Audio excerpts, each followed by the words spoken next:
Dari dokumen mereka aja kelihatan kan. Pembunuhan Soekarno adalah salah satu kudeta paling sukses yang dilakukan oleh MI6. Cobain. Gila. Nah, kemudian ini lagi ya. Kudeta terhadap Presiden Soekarno oleh AS dipandang sangat sukses untuk dijadikan model kampanye pemusnahan anti komunis di seluruh Asia dan Amerika Latin. Gila. Semua lontaran, semua kebijakan, semua rencana yang muncul di beberapa pejabat, beberapa ini adalah sebuah cipta kondisi. Siap, betul. Oke. Saya yakin. Pak Nusron Wahid bilang soal tanah, ya. Kemudian PPATK bikin lontaran atau bahkan sudah kebijakan soal doorman itu, rekening nganggur lah, rekening idol, tiba-tiba royalti kafe-kafe kayak gitu. Dan banyak lagi yang lain. Siapa Sri Mulyani gitu loh? Iya. Dia kan selama ini kan SPG-nya IMF. Iya. Supaya kita utang lagi. Nah, ini bahaya. Kemudian dia mencoba untuk menggeser persoalan ini kepada Danantara, di mana produknya presiden. Saya masih ingat waktu itu pernah Pak SBY ada rencana kunjungan ke Belanda, tapi dari BIN dikasih masukan, nggak usah. Yang datang Menteri Perhubungan, yang terima mereka siapa? Pengusaha di bidang IT, bukan pejabatnya. Itu Pak SBY waktu masih jadi presiden atau belum? Iya, presiden. Masih jadi presiden.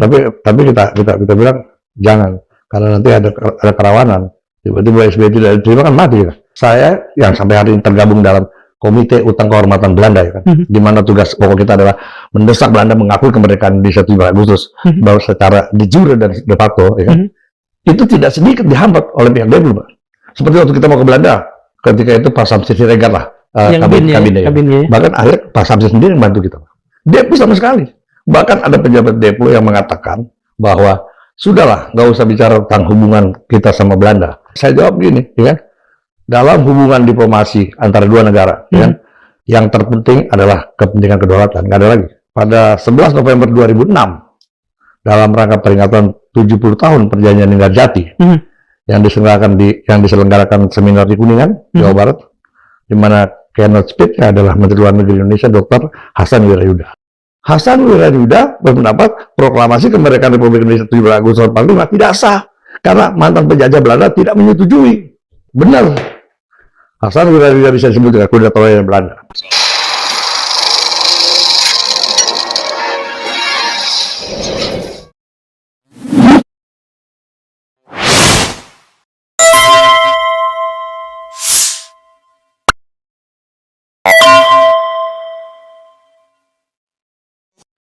Tahun 1945, tepatnya 17 Agustus 1945, kita merdeka. Seringkali kemerdekaan kita ini juga dirongrong. Tidak sekadar 1-2 kali kita merasa bahwa ada kuda Troya yang menyuruh ke kehidupan kita sebagai bangsa. Nah, untuk membuka itu semua, untuk menegaskan kembali kepada kita semua, mengingatkan kembali bahwa persoalan-persoalan ini harus selalu kita waspadai, maka saat ini di Madilog telah hadir seorang mantan intelijen, Bapak Sri Rajasa Chandra. Selamat bertemu kembali, Pak Sri. Hatur nuhun pisan. Ya. Saya langsung saja ya, Pak ya. Ya. Banyak pejabat pemerintah, banyak aparat pemerintah, banyak juga kementerian dan badan-badan yang melakukan kebijakan. Yang kadang-kadang belum kebijakan tapi mengeluarkan lontaran-lontaran yang menggelisahkan rakyat. Kemarin saya sebut saja lah, Pak Nusron Wahid bilang soal tanah.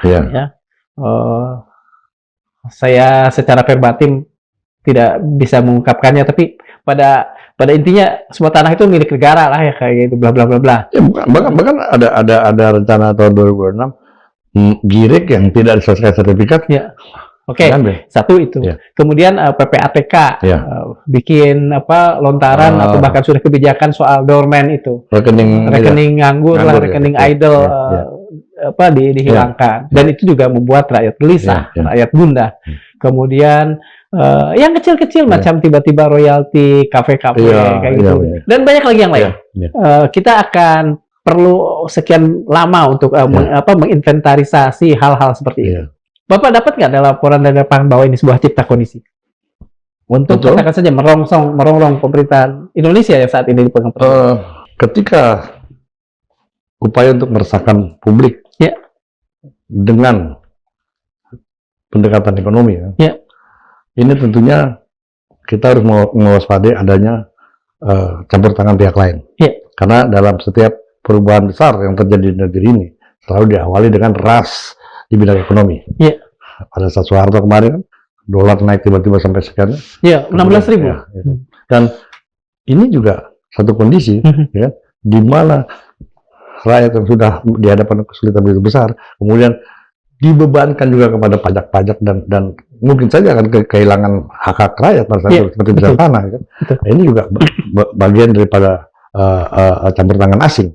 Tapi juga jangan lupa kan, bahwa baru-baru saya baru dengar pernyataan Menteri Keuangan kan, bahwa saat ini kita sudah defisit keuangan negara disebabkan oleh anggaran yang terpusat di Danantara.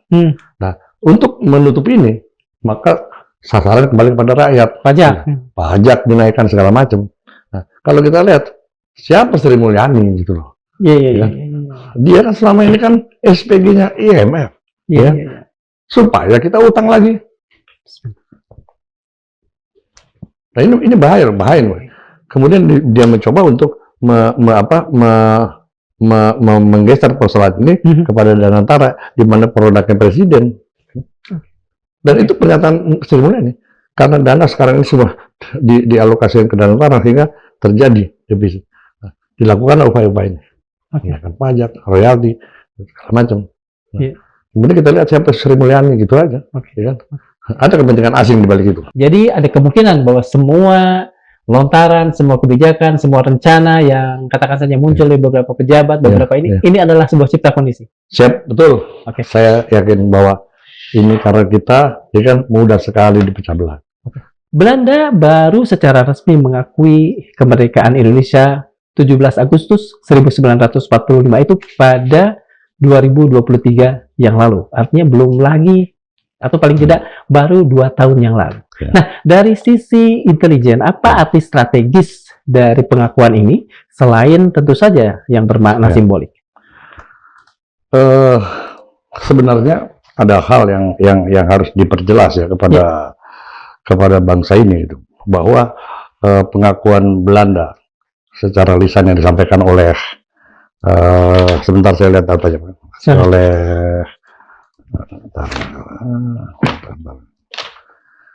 Perdana Menteri Belanda Mark Rutte dalam sesi debat parlemen Belanda membahas soal kajian dekolonisasi 1945 pada 14 Juni 2023. Tapi kita perlu ingat bahwa pengakuan itu ada dua sisi. Secara de facto, tapi belum secara tertulis, secara resmi. Tapi baru dalam pernyataan lisan, Perdana Menteri Belanda mengatakan mengakui kemerdekaan Indonesia 17 Agustus tahun 45 secara de facto, yaitu semata-mata karena memang bukti sejarah gitu. Tapi setelah sesi debat parlemen Belanda di luar, dia juga membuat pernyataan tidak secara de jure. Nah, ini kan yang menarik nih. Tidak secara de jure. Artinya dalam konteks hukum internasional, Belanda tidak mengakui kemerdekaan kita 17 Agustus 1945. Nah, kemudian pengakuan Belanda secara de facto pun tidak dinyatakan secara tertulis. Ada dokumen, tidak. Semua selalu by lisan. Nah, ini yang harus diketahui oleh sampai sekarang. Sampai sekarang. Jadi kepada pemerintah Indonesia juga harus paham itu. Gitu. Karena ada beberapa pejabat yang mengatakan, oh enggak kok, Belanda sudah mengakui. Tidak. Secara de facto, berdasarkan fakta sejarah iya. Tapi secara de jure ini paling penting. Gitu. Karena ini menyangkut hubungan diplomatik, menyangkut masalah kedaulatan gitu. Karena gini, ada satu peristiwa yang sangat buat kita sangat mencederai rasa kebangsaan. Waktu kesebelasan nasional Belanda nih, datang ke sini. Berdasarkan aturan FIFA, dia harus pakai kostum nomor 2. Tapi dia menolak. Dia ngotot pakai kostum nomor 1. Kebetulan PSSI sendiri tidak mengerti ini persoalannya. Artinya apa? Dia tidak mengakui kita sebagai negara berdaulat. Makanya tidak patut kita pakai kostum nomor 1. Inilah Indonesia kan gitu.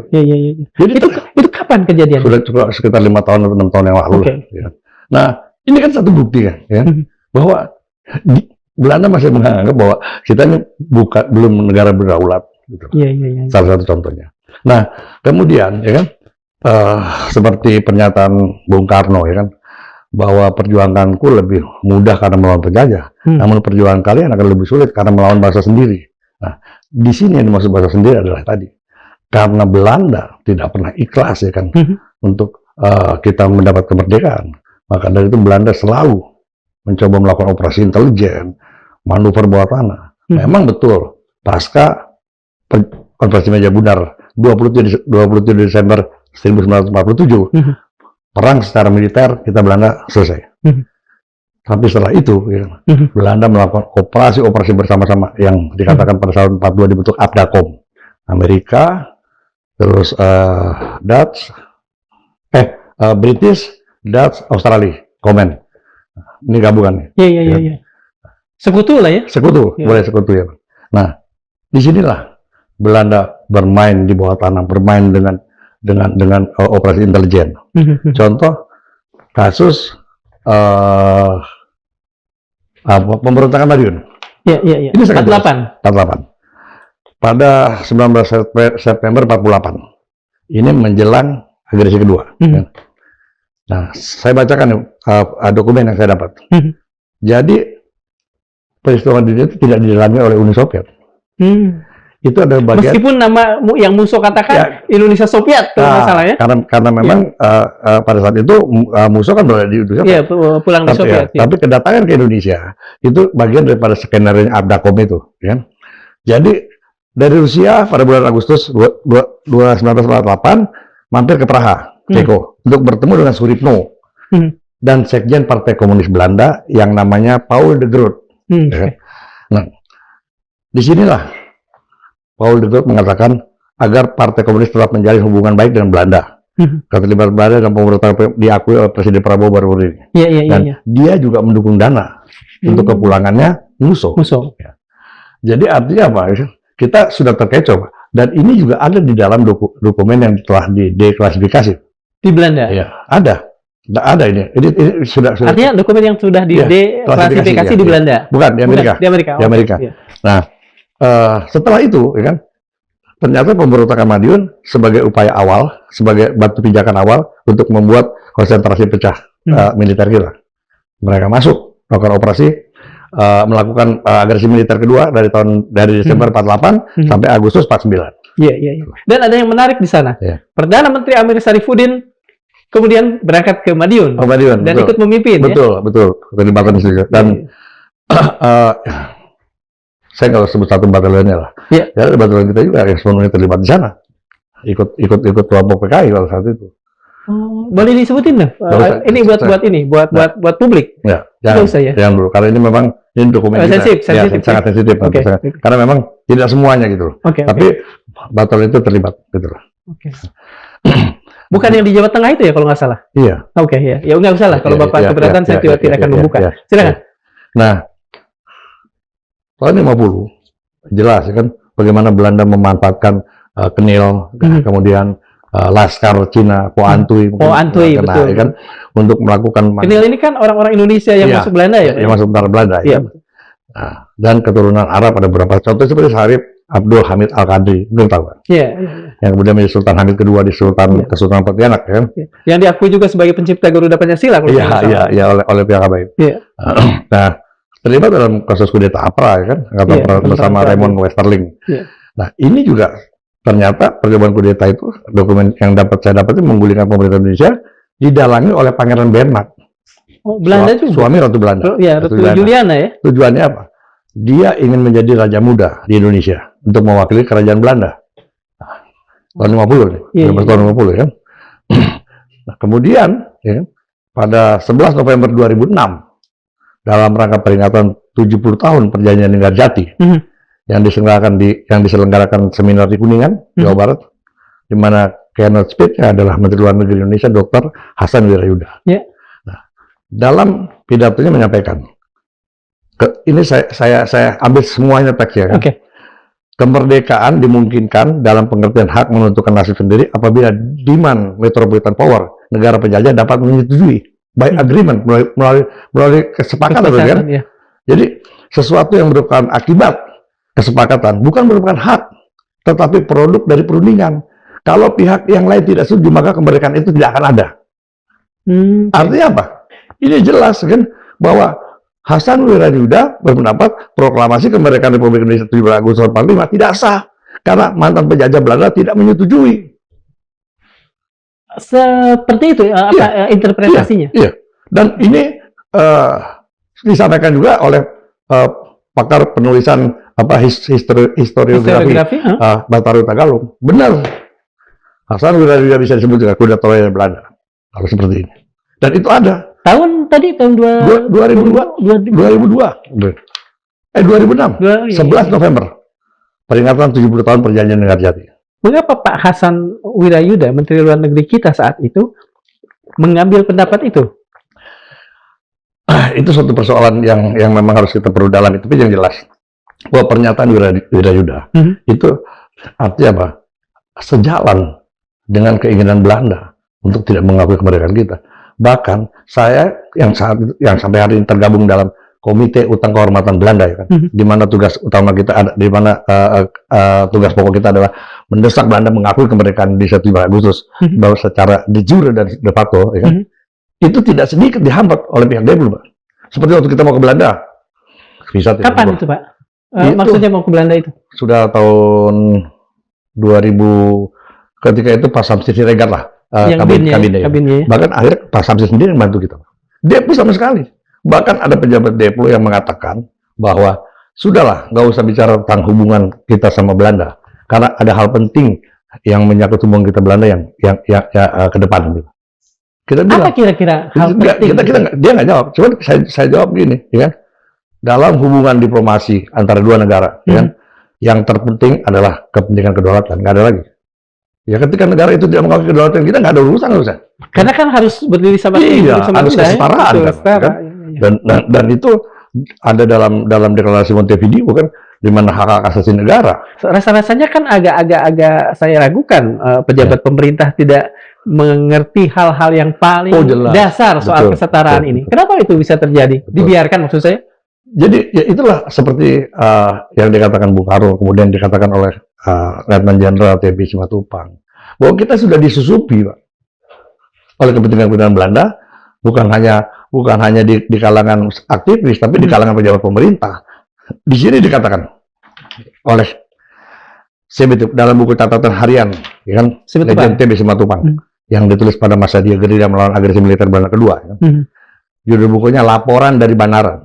Laporan dari Banaran, ya, dari Banaran, Jawa itu apa ya? Ya, dari Jawa betul. Ya. Jadi pada buku tersebut T.B. Simatupang menulis, ya kan, bahwa pada waktu itu saja sudah ada penyusupan orang-orang Indonesia pro Belanda di pemerintah Indonesia. Coba ya. Pada saat itu saja. Itu tahun 48 ya? Tahun 48. Kabinet Amir berarti? Iya. Iya. Nah, kemudian Belanda terus melakukan operasi intelijen, beberapa penggalangan terhadap pejabat segala macam sampai hari ini. Belanda baru secara lisan mengakui kemerdekaan kita 17 Agustus 45 itu tahun 2023, 2 tahun yang lalu. Apakah itu artinya selama itu pula sebetulnya Belanda masih tetap berharap dalam tanda petik untuk bisa kembali mengambil alih Indonesia, begitu? Iya, yang jelas begitu. Kalau menurut saya, semua itu cuma basa-basi diplomasi, Pak. Karena apa? Seharusnya ketika Belanda ikhlas, ya kan, mengakui kemerdekaan kita, tidak hanya secara de facto, dan harus juga tertulis, harus masuk ke dalam sebuah dokumen negara, gitu, Pak.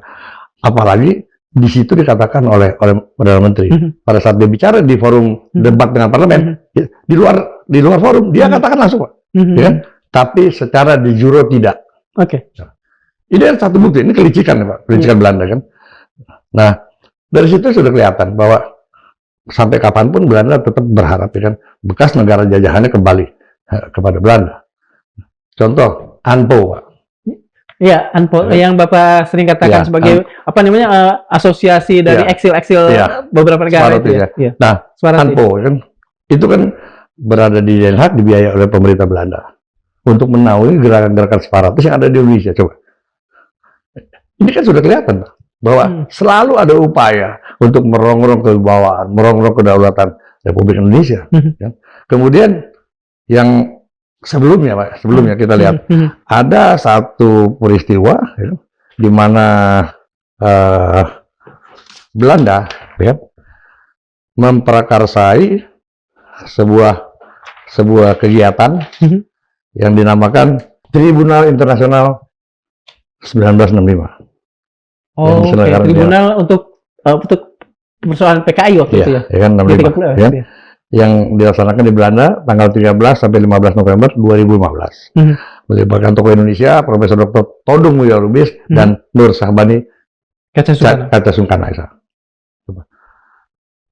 Todung sebagai jaksa penuntut di situ, ya kan? Kemudian menjatuhkan, mendakwa Indonesia sebagai pelaku genosida terhadap anggota PKI tahun 2015. Diputuskan sampai rekomendasi kepada PBB. Apa putusannya? Itu tadi Pak. Indonesia dinyatakan melakukan genosida terhadap anggota PKI, dan putusan tersebut disampaikan sebagai rekomendasi kepada PBB. Dan itu dampaknya luar biasa. Apa? Dampak terhadap Indonesia. Dampak luar biasanya apa? Rusaklah citra Indonesia pada saat itu Pak. Hancur benar. Kita lihat Pak. 2015. Ya, kita lihat ya. Dokumen deklasifikasi rahasia Amerika Pak, yang dikeluarkan tahun 2017 dari US Embassy di Jakarta, berisi tentang Amerika telah memfasilitasi dan mendorong terjadi pembunuhan massal pada peristiwa G30 SPKI demi kepentingan geopolitiknya. Artinya apa? Ada keterlibatan Amerika lah, ya kan? Nah, di sini kemudian diplomat AS mengakui kepada jurnalis Katie Kadan bahwa mereka telah memberikan ribuan nama pendukung PKI dan orang-orang kiri kepada Angkatan Darat Indonesia. Ini dokumen loh Pak. Itu kan dulu pada zaman saya SD SMP banyak dikenal adanya dokumen Gilchrist. Mungkin Bapak masih ingat ya? Ya, waktu itu Gilchrist duta besar atau apalah. Saya lupa lagi. Ini kalau sempat riset. Ini bukan. Apakah itu memang dokumen Gilchrist itu? Nah, iya. Bukan. Ini satu ya. Kemudian dokumen rahasia MI6. Nah, ini menyangkut Inggris ya kan? Inggris ya. Yang telah dideklasifikasi juga, ya kan? Mengungkap bagaimana pemerintah Inggris memberitakan Norman Redway, pakar propaganda dari MI6, dan duta besar Inggris untuk Indonesia, Sir Andrew Gilchrist, ya kan? Untuk melaksanakan tugas khusus menggulingkan Presiden Soekarno. Ini mungkin dokumen Gilchrist. Iya. Oke. Dan melancarkan dan bergabung dengan organ CIA di Timur Jauh, melancarkan operasi tersebar dan licik menggulingkan Presiden Soekarno. Ya, ini kan terbukti Pak. Iya. Nah, tentunya Pak, ketika terjadi Tribunal Internasional, ini kan salah kaprah Pak. Pak Todung Mulya Lubis yang menjadi jaksa penuntut di sana, serta Ibu Nur Sahbani Kaca Sungkana yang saya tidak tahu apa perannya di sana, tadi Bapak tidak menyebutkan, itu Bapak nilai sebagai apa? Ya, jelas lah bahwa dia sudah teroya janji Belanda kalau seperti itu. Dia tidak melihat sejarah yang sebenarnya seperti apa. Ternyata kan terbukti. Apa dia tidak tahu tentang kejadian ini? Ya kan, kemudian dia semena-mena melakukan tuduhan kepada negaranya sendiri, kepada pemerintah Indonesia yang dinyatakan melaksanakan genosida. Kemudian memberi rekomendasi kepada PBB untuk menjatuhkan sanksi kepada Indonesia. Nah, kemudian kan sangat kuat tuh tekanan luar negeri internasional pada Indonesia pada saat itu. Ada satu hal yang lebih nyata yang dilakukan, katakan saja, permintaannya seperti itu pada PBB. Apakah PBB pernah melakukan permintaan itu untuk Indonesia, menjatuhkan sanksi dan lain sebagainya? Tidak ada. Cuma memang itu ketegangan dengan Amerika, terutama pada saat bantuan IMF Amerika kepada Indonesia ditutup. Bantuan ini ya, militer ya? Bantuan militer ya ditutup. Nah, tapi kan ketika kita melihat sejarah yang sebenarnya, ya kan, tidak seperti itu kan Pak. Jadi memang ada tekanan kepada Indonesia dan kepada TNI AD pada saat itu, yang diberikan sekian ribu nama kan untuk melakukan nah, terjadilah ini. Artinya apa? Kembali lagi, ya kan, Abdakom di sini melakukan upaya-upaya untuk memecah belah negara kesatuan Republik Indonesia atau kedaulatan negara. Abdakom tadi itu Amerika, Belanda, bukan Amerika, British. Amerika, Dutch, Belanda, Australia. 4 negara itu kan. Amerika, Belanda, Australia, sama Inggris. Pada tahun sekitar 50-an itu juga, kan pada saat PRRI Permesta ya, kalau saya tidak salah, ada satu pilot Amerika, Alan Pope yang kemudian tertembak dan diambillah gitu. Di Papua bukan? Kalau nggak salah memang di Papua ya, di mana ya? Diambil oleh tentara kita.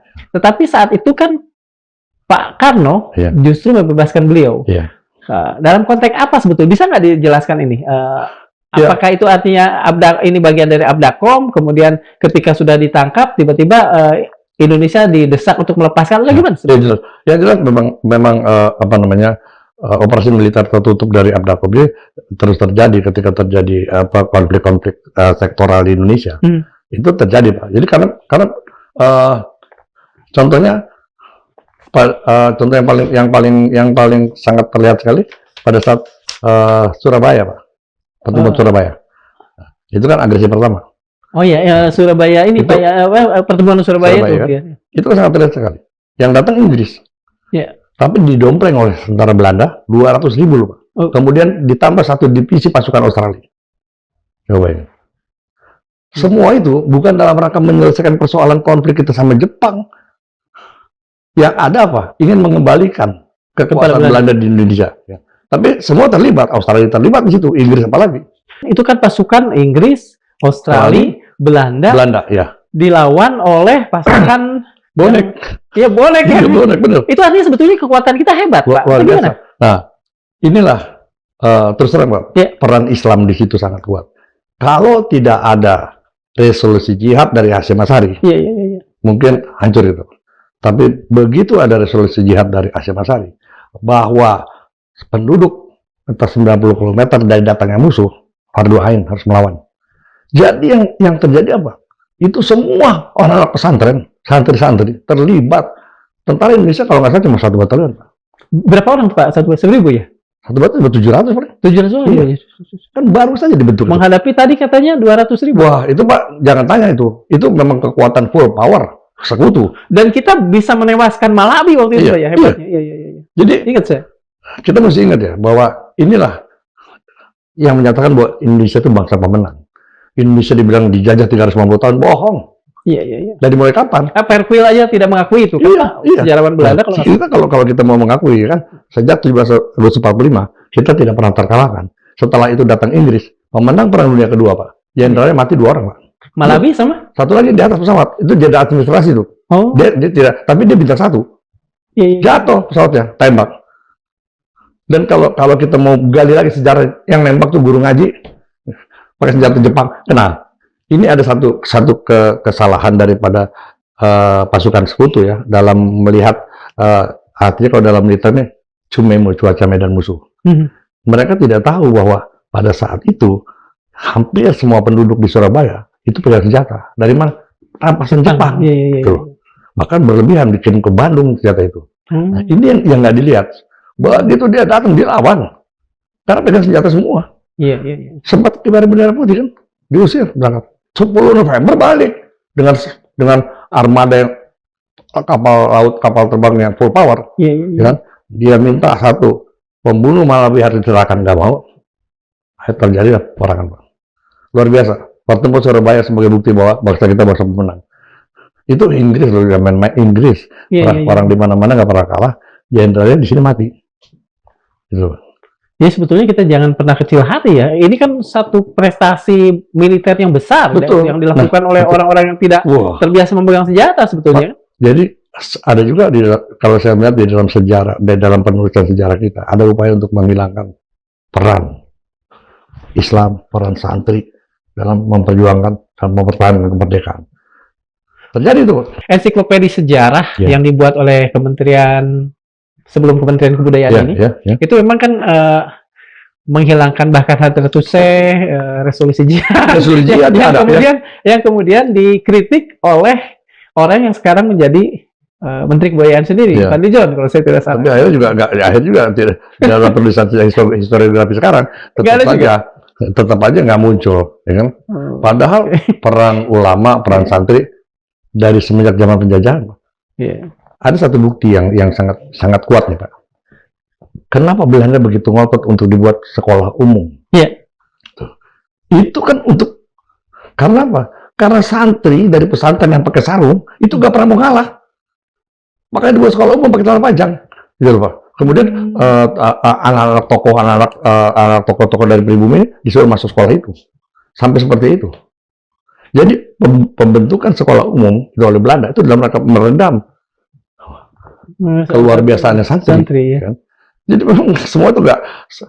Contoh misalnya pada saat dibentuknya apa namanya BKR, Badan Keamanan Rakyat pertama kali ya, pertama kalau nggak salah Badan Keamanan itu ada beberapa divisi yang dibentuk. Itu semuanya komandan divisi dan batalion adalah Kiai Haji Muhyiddin Pesantren Banten. Yang dulunya mungkin dari Hizbullah Sabilillah. Iya, Kiai Haji Sam'un, ya. Terus kemudian Jawa Barat, Jawa Timur, Jawa Tengah Kiai Haji semua. Hampir separuhnya Kiai Haji. Tapi coba di dalam sejarah tidak pernah itu terlihat. Itu pemimpin pesantren semua. Coba ini. Iya. Itu siapa yang melakukan itu dan mengapa kemudian itu terjadi? Artinya semacam bukan penghilangan ya, penghapusan secara senyap. Iya, secara senyap ya kan. Ya tentunya mereka-mereka yang selama ini agak risih dengan apa Islam yang begitu luar biasa dalam memperjuangkan kemerdekaan ini. Dan itu sangat memprihatinkan sebenarnya. Dan itu kita harus berani menyuarakan itu. Karena bukan apa-apa, Islam punya peran sangat besar dalam memerdekakan negara ini, gitu loh. Pak, saya kembali ke yang tadi. Bapak kan tergabung pada apa? Komite Utang Kehormatan Belanda. Itu dibentuk buat apa, Pak? Itu tadi. Nah, di sini saya sampaikan bahwa itu dan kapan dibentuknya juga, Pak ya, agar kita tuliskan. Memang ini dibentuk sudah cukup lama sejak 5 Mei 2005. Diketuai oleh Batara Hutagalung. Batara Hutagalung adalah anak dari pejuang dan pahlawan nasional Dr. Wiliater Hutagalung, dokter pribadinya Jenderal Sudirman. Terakhir berpangkat letkol, kolonel Pak terakhir. Itu dibentuk karena masih ada persoalan apa kalau saya boleh tahu? Itu tadi karena masih ada persoalan Belanda tidak mengakui kemerdekaan kita di 1945 secara de jure gitu. Nah, inilah tugas kita untuk menuntut Belanda harus mengakui. Nah, di samping itu kita juga mengangkat persoalan kekejaman tentara Belanda terhadap rakyat kita. Nah, keberhasilan kita satu di Rawaugede ada tubuhnya. Itu Belanda membayar cukup Karawang. Ya, Karawang. Belanda membayar cukup besar, Pak. Untuk mereka untuk korban dan untuk desa. Berapa, Pak? Wah, itu sampai puluhan miliar. Pada saat itu. Nah, kita juga saat ini masih tetap juga menuntut kasus Westerling, ya kan, yang di Sulawesi, kan. Ini masih dispute. Dan kita terus. Nah, inilah kenapa saya tahu bahwa banyak orang-orang yang tidak menghendaki KUKB. Buat kita sebagai bangsa Indonesia bingung. Kenapa coba? Ini kan satu organisasi di mana kita nuntut ya sama negara lain, ya, bahwa kamu harus akui kemerdekaan kita. Bapak merasa tidak punya banyak dukungan justru dari pemerintahan sendiri. Iya. Kan aneh. Pengakuan 17 Agustus baru secara de facto. Dan itu pun tidak tertulis. Nggak tertulis. De jure-nya belum. Ini kan anggaplah misalnya sebentar lagi 80 tahun. Artinya 8 dekade kita membiarkan hal ini terjadi. Saya ingin bertanya, mengapa itu dibayarkan pemerintah? Satu, apakah tidak ada kerugian atau justru ada keuntungan-keuntungan tertentu dari tidak adanya pengakuan itu? Yang jelas pertama, Pak, bukan kita membiarkan, tapi kemampuan Belanda melakukan penetrasi kan ke jajaran pemerintahan begitu hebatnya. Contoh misalnya, banyak penulis-penulis atau peneliti sejarah yang dibiayai Belanda untuk meriset sebuah peristiwa sejarah, kemudian hasilnya dikirim ke Belanda. Balik lagi sudah direkayasa, sudah difabrikasi. Kita lihat, tanya sama anak-anak sekarang, adakah pelajaran sejarah di sekolah? Nggak ada. Hari ini kan nggak ada pelajaran sejarah. Oh, jadi itu dianggap nyari sendiri aja gitu ya? Iya. Kan gila itu. Pemerintah ini aneh buat saya, Pak. Zaman saya masih ada ini, Pak. Ada PMP, ada PSPB, Pendidikan Sejarah Perjuangan Bangsa. Tahun 80-an. Itu sejarah yang kita pelajari yang ditulis oleh Belanda. Tidak ada heroismenya kan? Bayangin coba di dalam buku yang kita pelajari. Pangeran Diponegoro berontak pada Belanda karena tanahnya dari Belanda. Padahal nggak begitu, nggak seperti itu. Kan terlalu naif lah kalau Pangeran Diponegoro marah karena tanahnya dari Belanda. Enggak lah, gitu loh. Karena justru perlawanan Diponegoro membuat Belanda menjadi miskin, VOC jadi miskin. Perang Jawa itu paling lama itu kan. Itu semua produk Belanda. Peneliti sejarah kita yang buat, yang biaya Belanda, dikirim ke Belanda, balik sudah difabrikasi. Seperti itulah. Tidak ada heroisme yang benar. Padahal luar biasa. Belum lagi semua naskah-naskah, banyak sekali naskah yang ada di Leiden kan. Jadi harus ke sono. Ya. Buku tulisan Wali Songo. Ya. Yang berisi bahasa Jawa itu. Pegon. Ya, Pegon. Ya. Ya. Itu luar biasa. Tidak ada satu pun tertinggal di sini. Di bawah sekarang itu ilmu pengetahuan. Metalurgi dan segala macam. Kan kalau kita lihat ya, betapa sedihnya kita sebagai bangsa ini kan. Kalau kita datang ke Kementerian Pendidikan, itu ada tembok gede banget. Itu dari tahun 70-an atau berapa?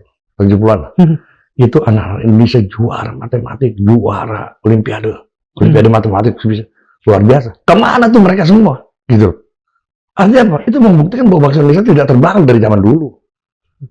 Dulu, Patiunus menghadang Portugis di Selat Malaka. Itu catatan sejarah di catatan sejarah Portugis. Itu Portugis melihat pas armada Patiunus kayak ngeliat apa tuh kapal induk. Oh, kapal induk Amerika ya? Iya, seperti kapal induk kayak 300 meter. Mereka masih 70 meter. Artinya apa? Luar biasa kan. Nah, sejarah-sejarah seperti inilah nggak pernah diangkat ke permukaan. Coba. Meriam-meriam Jepang waktu itu buatan Kediri kan. Tapi sekarang mana itu tempat pabriknya nggak tersisa loh. Luar biasa, mengeri banget. Artinya dari dulu kita ahli juga dalam metalurgi ya? Bukan ahli lagi. Artinya ini ada upaya untuk ini dulu saya waktu kecil ada film Meriam si Jagur. Iya betul. Barangkali itu juga itu ya hasil kita juga ya? Bukan. Jadi bahkan waktu itu orang-orang India kalau datang pelaut-pelaut dari daerah, saya lupa namanya, yang dikatakan Indonesia pada masa itu, ya. Itu lari, orang-orang India itu lari, saking ketakutannya. Ya bayangin masa kerajaan Majapahit itu kita sampai ke Madagaskar, bahkan di Afrika Selatan sendiri ada satu cerita sejarah di dalam buku mereka. Itu satu masa itu laut seperti kedatangan satu kota itu perahunya Majapahit. Terang beneran gitu. Malam. Dan itu bukan sekedar cerita gitu. Kubilai Khan aja tentaranya menang di mana-mana sini lari. Iya betul. Sama Raden Wijaya ya. Iya, sama Raden Wijaya. Dikepruk juga ya. Meskipun awalnya kemudian ya bagaimana Belanda selalu membuat kita terpecah ya kan dengan pola divide dan perang. Contoh kasus Perang Bubat. Itu by design Belanda. Ceritanya maksudnya? Ceritanya, Hidung Sunda itu buatan Belanda, di mana Patigamaya membunuh rombongan dari Sunda, dari Pajajaran. Padahal Majapahit tahu benar bahwa mereka adalah keturunan Raden Wijaya dan tahu persis dan tidak mungkin itu terjadi kan. Majapahit boleh menguasai mana aja, tapi Pajajaran tidak pernah disentuh. Karena apa? Karena ini leluhur mereka gitu loh. Nah, tapi karena Gajah Mada begitu hebatnya sama Belanda dibuat. Jangan sampai deh, harus adu domba. Bukunya, kalau di Jawa bukunya Darmo Gandul. Terus Darmo Gandul kan agak banyak orang mengatakan bahwa Darmo Gandul agak maaf ya. Islamofobi kalau nggak salah. Iya, tapi itu semua buatan Belanda. Oke. Belanda. Ya, terus Babat Kediri. Iya. Itu semua buatan Belanda.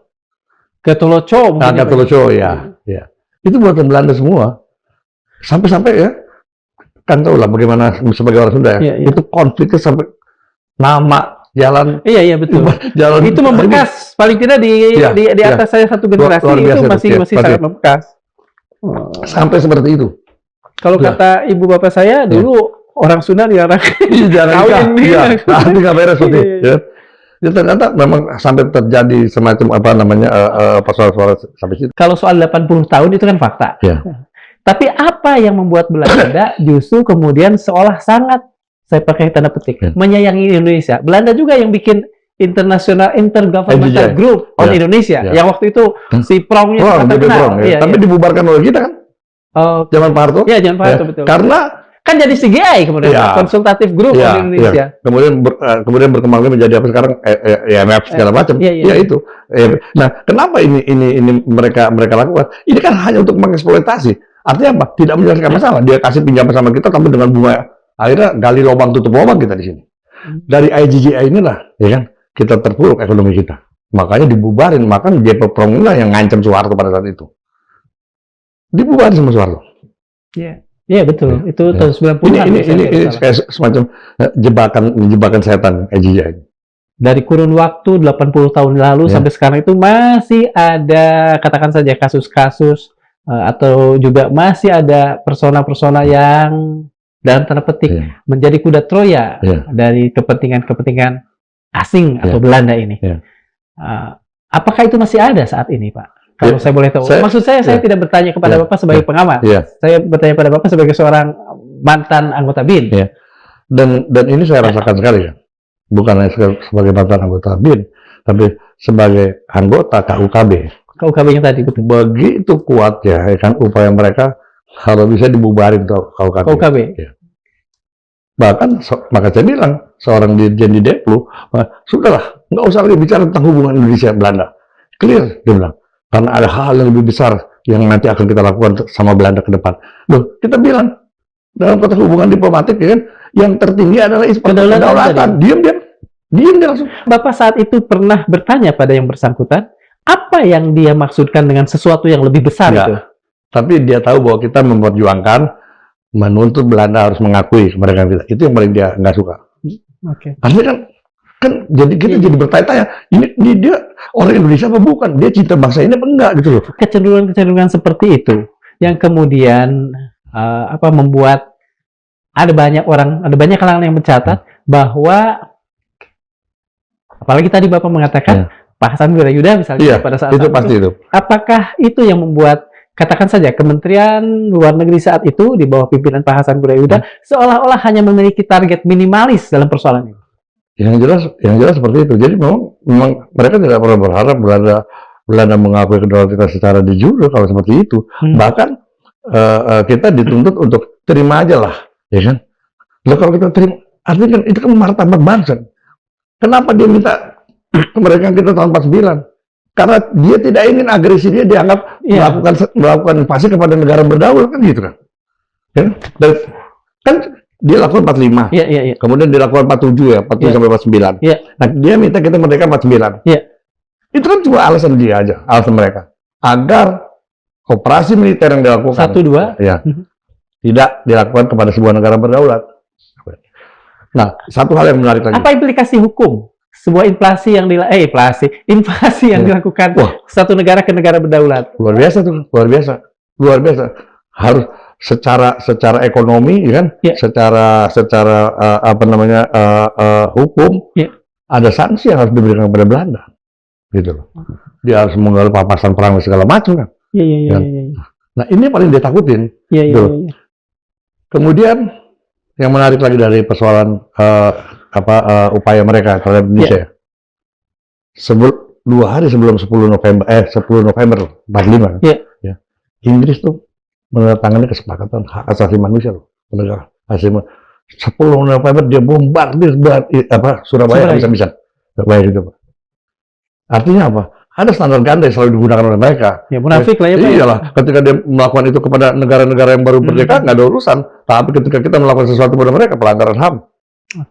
Pak begini, ini terkait dengan tadi yang saya tanyakan. Saya tanyakan apa implikasi bila sebuah negara merdeka diinvasi oleh satu negara lain. Bapak mengatakan ada banyak implikasinya, termasuk misalnya soal sanksi dan hukum, papasan perang dan sebagainya. Saya lupa namanya, tapi saya pernah membaca bahwa itu kan terkait waktu. Ada asas yang namanya apa, yang artinya adalah asas kediaman. Diamnya sebuah negara adalah bentuk persetujuannya. Seperti ini Pak, diamnya seorang wanita yang dilamar adalah bentuk persetujuannya. Berhubungan dengan itu? Saya pikir kita tidak diam. Sejak agresi dia pertama, agresi Belanda kedua, ya kan? Kita tidak diam. Kita selalu melakukan, termasuk dalam konvensi meja bundar.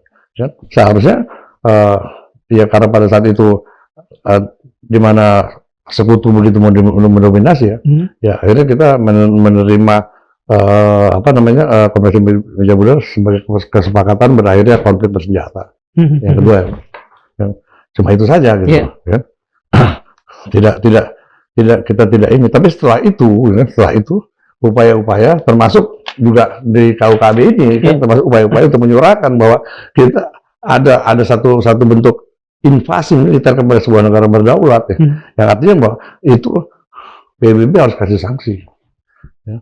Makanya kita lebih dekat kepada Jerman pada saat itu karena memang persoalannya dengan Belanda itu sama. Artinya kan sama juga kan bahwa apa yang dilakukan Jerman terhadap Belanda pada saat itu sama yang Belanda melakukan terhadap kita. Iya betul. Ketika itu Belanda begitu kuat menekan Jerman. Iya. Padahal mereka cuma berapa tahun tuh Jerman menginvasi Belanda kan? Dan ada keuntungan juga yang diberikan oleh Jerman kepada Belanda kan, dari tekanan itu. Iya. Tapi terhadap kita, maka dari itu KUKB Komite Utang Kehormatan Belanda pun ya kan, tidak juga terlalu menekan Belanda. Jadi di sini disebutkan bahwa ketika Belanda mengakui kemerdekaan Indonesia secara de jure, kita hanya melakukan rekonsiliasi yang bermartabat gitu loh, sebagai bangsa. Artinya gini, ketika nggak adalah urusan misalnya minta pembayaran gitu ya Pak? Nggak, bukan itu tujuan kita kan. Kita cuma pengen martabat kita sebagai bangsa merdeka diakui gitu loh oleh mantan penjajah gitu. Betul. Sehingga tidak berimplikasi pada itu tadi pemakaian seragam utama dengan seragam yang tidak utama tadi. Betul. Saya masih ingat waktu itu pernah Pak SBY ada rencana kunjungan ke Belanda, tapi dari BIN dikasih masukan nggak usah. Yang datang Menteri Perhubungan. Yang terima mereka siapa? Pengusaha di bidang IT, kawan. Bukan pejabatnya. Itu Pak SBY waktu masih jadi presiden atau belum? Iya, presiden. Masih jadi presiden. Ya, tapi kita bilang jangan, karena nanti ada kerawanan. Tiba-tiba SBY tidak diterima kan mati kan. Itu benar. Ketika Menteri Perhubungan dikirim, di sana counterpartnya pengusaha aja, Pak. Ini pelecehan loh, Pak. Ini pelecehan terhadap negara Indonesia sebagai bangsa loh. Ini pelecehan banget. Kalau kita timbang-timbang, apa sih keuntungan kita dalam membuka hubungan dengan Belanda? Cuma karena kita khawatir dengan Eropanya aja gitu loh. Kalau cuma Belandanya apa keuntungan coba? Perdagangan luar negeri nggak gitu-gitu amat gitu loh. Cuma itu tadi karena ada di belakang ini, artinya semangat Abdakom masih terus terjadi ada di antara mereka. Sebetulnya Abdakom itu masih ada tidak Pak? Nggak ada. Udah nggak ada. Tapi ikatan emosional mereka kan British, muncul. Dutch, Amerika, British, Australia, Komando Amerika, Inggris, Belanda dan Australia. Di sini kan kelihatan kan, nih, ya, dari dokumen mereka aja kelihatan kan, begitu bangganya mereka bukan, kan dokumen-dokumen ini, MI6 dari CIA sampai dibilang ya, mereka kemudian operasi ini di sini. Menurut Redway, penggulingan Soekarno adalah salah satu kudeta paling sukses yang dilakukan oleh MI6. Cobain, gila. Nah, kemudian ini lagi ya. Kudeta terhadap Presiden Soekarno oleh AS dipandang sangat sukses untuk dijadikan model kampanye pemusnahan anti komunis di seluruh Asia dan Amerika Latin. Gila. Akhirnya kan dengan sendiri terungkap kan bahwa mau nggak mau ini dokumennya harus dibuka. Ini ada sekitar, kalau yang dihimpun Pak Batara sendiri ada sekitar 5.000 dokumen yang berkaitan dengan kita, termasuk Operasi Timur. Ya, bagaimana waktu itu Soeharto berbicara dengan siapa ya presiden Presiden Amerika Gerald Ford. Kemudian dia bicara juga dengan PM Australia. Siapa namanya? Bukan sebelum Keating ya. Jadi yang lucunya itu ya kan, komunikasi per telepon yang dicatat oleh intelijen. Jadi Gerald Ford kata, go ahead, masuk. Habis itu kita udah omong-omong setelah itu, setelah selesai perang dingin, kan konyol. Jadi memang bagaimana bangsa ini menyikapi kalau misalkan. Jadi artinya gini, ya kan, bahwa konflik yang terjadi di antara anak bangsa ini tidak lepas daripada keinginan asing. Dan ini harus ada kesadaran moral, kesadaran bersama juga ya, Pak. Ini semacam rekonsiliasi harusnya, bahwa kita jangan lagi diperlakukan seperti itu gitu. Dan sangat mudah sekali kita diobok-obok. Mengapa Soekarno-Hatta atau katakan saja kepemimpinan nasional saat itu tidak memperjuangkan semua itu di konferensi meja bundar? Jadi bisa menekan Belanda untuk memegang 17 Agustus, bukan kemudian 27 Desember. Itu kan persoalannya. Jadi memang perundingan itu banyak lebih kepada penyelesaian secara politis ya. Apalagi kita waktu itu kan menyetujui adanya Uni Indonesia Belanda kalau saya tidak salah. Iya jelas, RIS pada saat itu. Betul. Jadi di mana kalau nggak salah waktu itu saya lupa juga tuh. Oh, saya ingat Perdana Menteri Australia, George Wilhelm kalau nggak salah. George Wilhelm atau apa? Iya. Iya. Jadi sebetulnya kalau kita bicara di dalam buku putih pertahanan Australia, kan, itu ancaman paling dekat Indonesia loh. Iya, bukan Cina, Indonesia. Ya. Artinya apa? Katanya juga ada peluru kendali yang diarahkan kita kan, ada sekian banyak gitu. Bukan hanya itu, tapi Australia telah memberikan ruang bagi pangkalan militernya Amerika di Darwin. Iya. Darwin. Semakin mendekat. Yang paling dekat ke sini. Iya, kepada Indonesia. Iya. Jadi ketika kita melakukan pendekatan kepada Cina, itu tanda kutip ya, itu ancaman besar buat mereka loh. Artinya kita masuk di dalam killing ground mereka. Gak main-main tuh. Ya. Makanya harapan untuk tetap menjadi non-blok itu sangat harus dilakukan oleh pemerintah sekarang. Nggak bisa keberpihakan.